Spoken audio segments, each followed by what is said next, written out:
आज हम पढ़ेंगे the antibody mediated immune response के बारे में। और अगर एंटीबॉडी की बात की जाए तो इन्हें कौन सिक्रीट करता है, बी सेल सिक्रीट करते हैं। और आज हम ये देखेंगे कि एंटीबॉडी से जो इम्यून रिस्पॉन्स जनरेट होता है वो किस तरह से होता है, उसका हम मैकेनिज्म देखेंगे। तो सबसे पहले हम देखते हैं कि अगर कोई फॉरेन पार्टिकल, कोई एंटीजन, मतलब ये कि कोई माइक्रो ऑर्गेनिज्म या कोई पैथोजन डिजीज कॉजिंग एजेंट अगर वो बॉडी में एंटर हो जाए, तो एंटर होने के बाद क्या होता है कि हमारी बॉडी के पास स्पेशल किस्म के सेल्स हैं जिन्हें मैक्रोफेजेस कहा जाता है, जिनमें ये एबिलिटी, ये सलाहियत होती है कि वो उस एंटीजन को, जैसे कि यहाँ पर हम देख रहे हैं कि बैक्टीरिया भी हो सकता है, वायरस भी हो सकता है और कोई और पैथोजन भी हो सकता है, ये उसको क्या करेंगे, इनगल्फ कर लेंगे। जैसे यहाँ पर हम देख रहे हैं कि उसको निगल लेंगे। इनगल्फ करने के बाद ये जो अब एंटीजन था इसको ब्रेक डाउन किया जाता है छोटे छोटे से फ्रेगमेंट्स में, और फिर वो जो फ्रेगमेंट है वो ये सेल जो है अपनी सरफेस के ऊपर प्रेजेंट करता है, इसलिए इन्हें हम एंटीजन प्रेजेंटिंग सेल्स भी कहते हैं।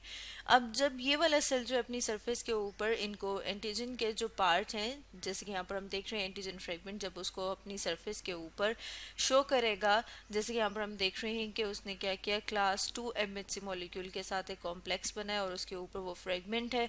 तो जो हेल्पर टी सेल्स हैं वो इसको रिकग्नाइज कर लेते हैं। हेल्पर टी सेल्स को CD4 हेल्पर टी सेल्स भी कहा जाता है, कि जैसे कि यहाँ पर हम देख रहे हैं कि इसकी सरफेस के ऊपर CD4 सेल्स प्रेजेंट हैं।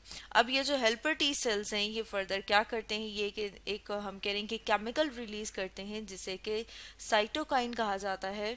और ये जो साइटोकाइंस हैं ये फर्दर क्या करते हैं, ये अप्रोप्रिएट बी सेल को स्टिमुलेट करते हैं। और जब ये एक बारी बी सेल जो है स्टिमुलेट हो जाता है तो वो फिर फर्दर सेल डिवाइड करता है, अपने जैसी बहुत सारी कॉपीज जो है वो बनाता है। उसके बाद हम देखते हैं कि ये जो हर क्लोन बी सेल है इसमें मैचुरेशन होगी। मैचुरेशन जब हो जाएगी तो वो क्या बनाएगा, प्लाज्मा सेल्स। अब ये जो प्लाज्मा सेल्स हैं इनको हम देखते हैं कि इनमें ये एबिलिटी, ये सलाहियत होती है कि ये एंटीबॉडीज जो है उनको सिक्रीट करते हैं।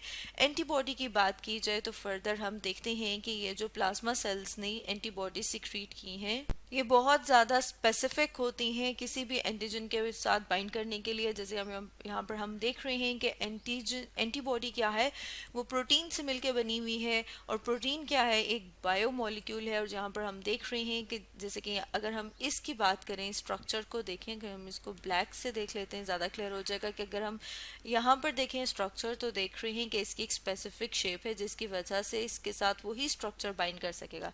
इस तरह से हम देखते हैं कि हर एंटीबॉडी जो है वो स्पेसिफिक होती है अपनी एंटीजन के लिए। अब अगर हम साथ में ये बात करें कि ये जो एंटीबॉडीज़ प्रोड्यूस हो रही हैं इनके नंबर कितना है, तो एंटीबॉडीज़ जो हैं वो बहुत ही ज़्यादा नंबर में प्रोड्यूस होती हैं। और फिर ये वाली जो एंटीबॉडीज़ हैं ये कहाँ पर जाती हैं, ब्लड में। और वहाँ पर ये स्पेसिफिक एंटीजन के साथ बाइंड होती हैं, मतलब ये कि उसके साथ अटैच हो जाएंगे और अटैच होने के बाद उसको डिस्ट्रॉय कर देंगे, उसको किल कर देंगे। जैसे यहाँ पर हम देख रहे हैं कि किसके साथ अटैच हो गई हैं, बैक्टीरिया के साथ, और फर्दर ये उसको डिस्ट्रॉय कर देंगे। इसके साथ साथ हम देखते हैं कि जो बी सेल्स हैं वो एक और तरह के सेल्स भी प्रोड्यूस करते हैं जिन्हें मेमोरी बी सेल्स कहा जाता है। अब अगर हम मेमोरी से याद रखें तो मेमोरी जो है वो वर्ड किससे निकले, मतलब इसका मीनिंग क्या है, याद रखना।